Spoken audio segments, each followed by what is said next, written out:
কিন্তু বাংলাদেশে করে কাফের বলে ওরও ভুড়ি এরকম কোরআন চলে না কেন চেয়ারে বসলে মনে হয় যে মাগুর মাছ দেবেন এর প্রধান কারণ হলো আব্বাসী সাহেব তো ডাইরেক্ট বলতিছে জামির হামজা পাগল বক্তা সে পাগল হয়ে গেছে ডাইরেক্ট পাগল বলতিছে আমি প্রশ্ন করতে চাই আপনি ডক্টর আপনি মুফতি আপনি মুহাদ্দিস আপনি শাইখুল হাদিস আপনার মুখ থেকে একটা আলেমের ব্যাপারে ডাইরেক্ট পাগল পাগলা হয়ে গেছে এমন ভাষা বের করাও তো আপনার শান এবং মানের সাথে যায় না আমরা হুজুররাই এক হতে পারি নাই কথা বলে না কেন এক হুজুর আর এক হুজুরের বিরুদ্ধে একজন আর একজনের বিরুদ্ধে ফতোয়া আছে না নাই আমাদের প্রিয় ভাই মুফতি আমির হামজা যিনি এমপি পদপ্রার্থী হয়ে আগামীতে নির্বাচন করবেন তিনি এক জায়গায় বক্তৃতা দিতে গিয়ে বলেছেন যে আমার নবীজি নবী থেকে আমার নবীজি তার মূল শব্দ ছিল নাবা নাবা থেকে এসেছে নবী মানে সংবাদ বাহক যারা সংবাদ বহন করে আল্লাহর পক্ষ থেকে সংবাদ এসে পৃথিবীতে বহন করেছে সেই হিসেবে আমাদের নবীও সাংবাদিক ছিলেন এই বক্তব্য দেওয়ার পরে তার বিরুদ্ধে আলোচনা সমালোচনা তুমুল ঝড় শুরু হলেন এমনকি আমির হামজাকে কাফের পর্যন্ত বলে অনেকে ফতোয়া দিচ্ছেন এমনও মানুষ বাংলাদেশে আছে কাফের বানানোর মেশিন সারাদিন শুধু মুখ দিয়ে কাফের কাফের এ কাফের সে কাফের আসলে কাফের বলতে বলতে পুরো দেশের মানুষকে কাফের বানাইয়া মনে হচ্ছে ওই একাই জান্নাতে যাবে কথা কর না কেন আচ্ছা কাফের শব্দের অর্থ কি ব্যাখ্যা কি সংজ্ঞা কি কাফের মানে তো অস্বীকার করা আমি ভাবলাম আমির হামজা ভুল করেছে তিনি রসুলকে সাংবাদিক বলেছে রসুলের শান এবং মানের সঙ্গে এই শব্দ যায় না উনি বলতে পারতেন রসুল সংবাদ বাহক ছিলেন আপনারাও সংবাদ বহন করেন রসুলের আদর্শ ধরেন রসুলের মতো চলেন রসুল যদিও সাংবাদিক হয়েও থাকে বাংলাদেশের সাংবাদিক আর নবী সাংবাদিক কি এক হতে পারে আমার দেশের সাংবাদিক সত্যও লেখে মিথ্যাও লেখে সাদাকে কালো বানায় কালোকে সাদা বানায় আর আমার নবী আল্লাহর পক্ষ থেকে যেই সংবাদ এনেছে ওমায়ান্তিকু আনিল হাওয়া আল্লাহর পক্ষ থেকে যেই ওহী এনেছে এর মধ্যে কোনো সন্দেহ নাই কোনো ভুল নাই কোনো সংশয় নাই কোনো গোজামিল নাই আল্লাহর পক্ষ থেকে যেই ওহী এসেছে 100% সত্য কার কথা আরো ধরে বলেন তাহলে বাংলাদেশের সাংবাদিক আর নবীর সাংবাদিক এক হতে পারে না তাহলে নবীকে সরাসরি সাংবাদিক বলা রসুলের শান এবং মানের খেলাফ হতে পারে এই জন্য কি তাকে কাফের বলা যাবে আমার বন্ধুগণ মুসলমান ভাইরা গভীর মনোযোগ লক্ষ্য করুন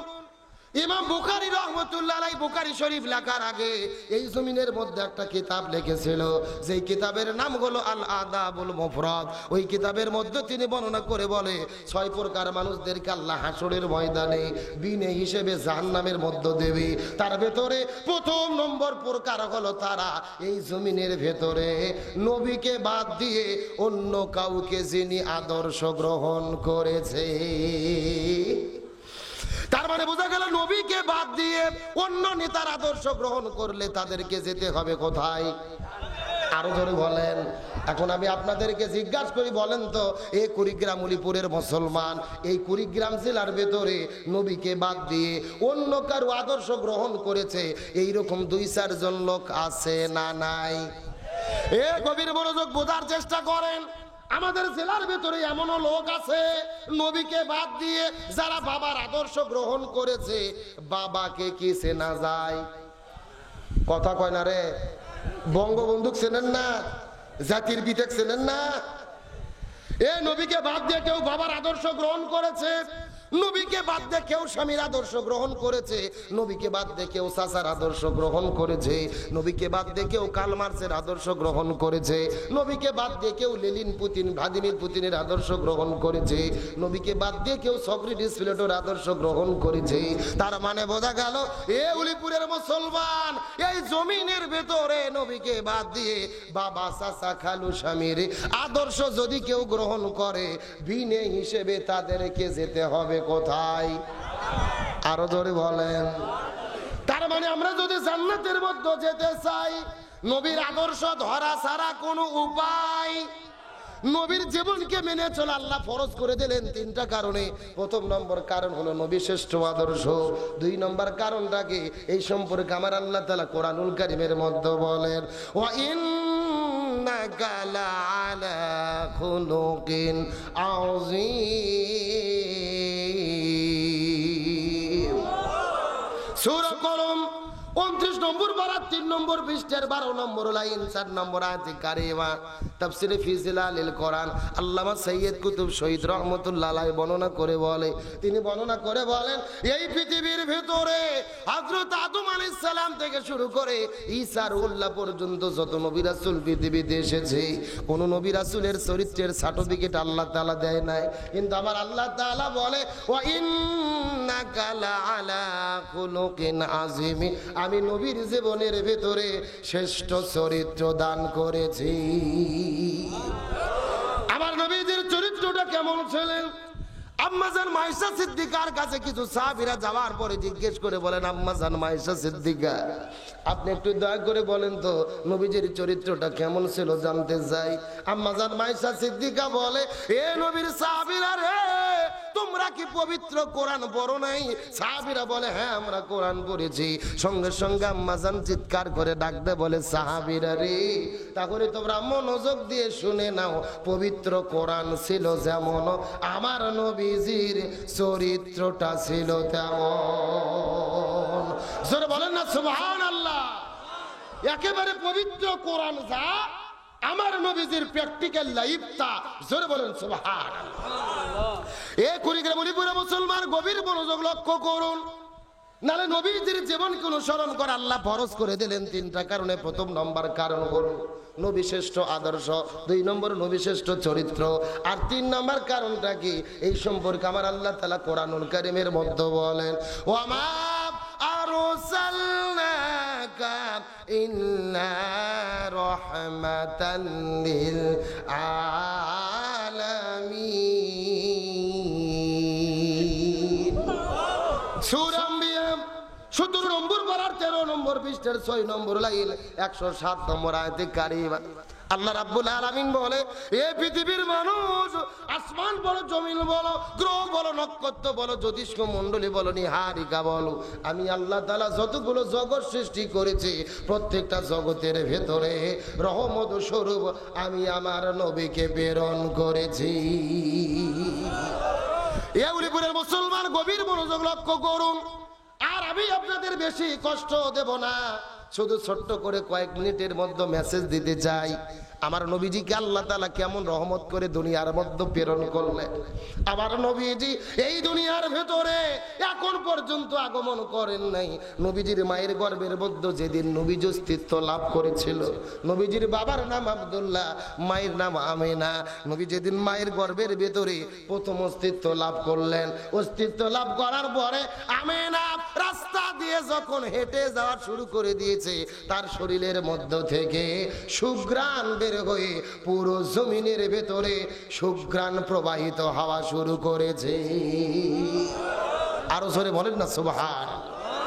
মক্কার মানুষেরা বড় আশ্চর্য হয়ে গেলেন, আমেনার স্বামী দুনিয়ার মধ্য থেকে বিদায় নিয়ে চলে গেছে, সুঘ্রাণ ব্যবহার করার রীতিনীতি মক্কার সমাজের মধ্যে ছিল না। এখন বর্তমানে বাংলাদেশের মধ্যে যে এরকম হিন্দুদের সংস্কৃতি, কোন মহিলার যদি স্বামী মারা যায়, একে কিন্তু লাল আর কাপড় পরতে দেওয়া হয় না, বেদবা মনে করে তাকে সাদা কাপড় পরিয়ে দেওয়া হয়। ওই রকম মক্কার সংস্কৃতি ছিল, যেই মহিলার স্বামী মারা যাবে এই মহিলা আর সুঘ্রাণ ব্যবহার করতে পারবে না। কিন্তু আমিনার শরীর থেকে যখন সুঘ্রাণ বের হওয়া শুরু করলেন, ওই মক্কার মানুষেরা নবীজির দাদা আব্দুল মুত্তালিবের কাছে যাওয়ার পরে জিজ্ঞেস করে বলে, এ সর্দার, তুমি তোমাদের সমাজের হর্তাকর্তা, কিন্তু তোমার পুত্রবধূ কেমন করে আমাদের সমাজের রীতিনীতিটা ভেঙে ফেললো? তোমার তো ছেলে মারা গেছে, কিন্তু তোমার পুত্রবধূর শরীরের মধ্য থেকে কেন সুঘ্রাণ বের হয়? আমরা গবেষণা করে দেখেছি, সেই সুঘ্রাণ তো বের হয়, যেই সুঘ্রাণ তোমার পুত্রবধূর শরীর থেকে বের হয়, এই সুঘ্রাণ পুরো মক্কা মদিনার কোনো দোকানে আমরা খুঁজে পাই না। আব্দুল মুত্তালিব তার স্ত্রীকে সঙ্গে করে নিয়ে আস্তে করে চলে গেলেন তার পুত্রবধূর কাছে। আমিনার কাছে যাওয়ার পরে ডাক দে বলে, বা আমাদের তো এলাকার মানুষের কাছে নাক কাটা গেল, কান কাটা গেল, সমালোচনা চলতেছে, এ মা তুমি কেন সুঘ্রাণ ব্যবহার করো? তার পেছনে কারণটা জানতে যায়। আমিনা ডাক দে বলে, বাবা মিথ্যা কথা বলবো না, কসম করে বলি আমার শরীরের মধ্য থেকে কোন সুঘ্রাণ বের হয় না। এই কথা বলার পরে আমিনা মুখ থেকে থুতু নিক্ষেপ করলেন। ওই থুতু পড়ার সঙ্গে সঙ্গে থুতু থেকে সুঘ্রাণ বের হয়ে চতুর্দিকে ছড়িয়ে পড়লেন। আমিনা ডাকতে বলে, বাবা আমার শরীরের মধ্য থেকে কোনো সুঘ্রাণ বের হয় না, আমার পেটের ভেতরে একটা অনাগত সন্তানের আগমন ঘটেছে, আমার গর্ভের ভেতরে একটা সন্তানের অস্তিত্ব লাভ হয়ে গেছে। মিথ্যা কথা বলবো না, কসম করে বলি যেদিন প্রথম আমার গর্ভের মধ্যে সন্তানের অস্তিত্ব লাভ হয়ে গেল, আমি লক্ষ্য করে দেখি ওই ঘরের দরজা জানালাগুলো আমাকে সালাম জানায়, ওই ঘরের বালিকোনাগুলো আমাকে সালাম জানায়। ওই ঘর থেকে বের হওয়ার পরে লক্ষ্য করে দেখি ওই ঘরের মধ্যে যখন আমি ছিলাম সবাই যখন আমাকে সালাম বলা শুরু করে দিয়েছি। আল্লাহর পক্ষ থেকে 12 জন রসুল আসার পরে আমাকে ঘরের মধ্যে আহলান সাহলান সালাম জানাইয়া দিয়েছি। 3 জন মহিষী নারী জান্নাতের মধ্য থেকে আমার ঘরের মধ্যে আগমন করেছে। 1 নম্বর হলো ইমরাতু ফিরাউন, ফিরাউনের স্ত্রী আসিয়া আলাইহিস সালাম। 2 নম্বর উম্মে ঈসা, ঈসা আলাইহিস সালামের মা কুলসুম আলাইহিস সালাম। আর 3 নম্বর উক্তে মুসা, মুসা আলাইহিস সালামের বোন কুলসুম। এই 3 জন মহিষী নারী ওই জান্নাতের মধ্য থেকে জান্নাতি মালা আনার পরে আমার গলার মধ্যে দেওয়ার পরে ডাকতে বলে, আমিনা রে তুমি যেন তেন কোন মহিলা নারী, তোমার পেটের মধ্যে যে সন্তানের আগমন ঘটতেছে ইনি হবে আখিরি জামানার পয়গম্বর মুহাম্মদুর রাসূলুল্লাহ সাল্লাল্লাহু আলাইহি ওয়াসাল্লাম। আমিনা ডাকতে বলে, বাবা মিথ্যা কথা বলবো না,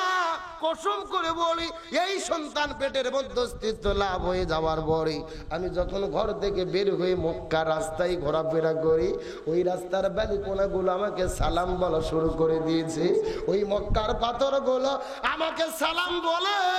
এই জায়গার মধ্যে শেষ নয়, কাকের মধ্যে কলস নিয়ে পানি আনার জন্য যখন মক্কার কূপের কাছে গেছি, ওই কূপের কাছে যাওয়ার পরে লক্ষ্য করে দেখি কূপের পানিটা নিচের থেকে ওঠানোর কোনো দরকার নাই রে। ওই কূপের নিচের পানিগুলো নিজের থেকে টকবক করে উঠে উঠে ওই কূপের পানিগুলো আমার কাছে চলে এসেছে।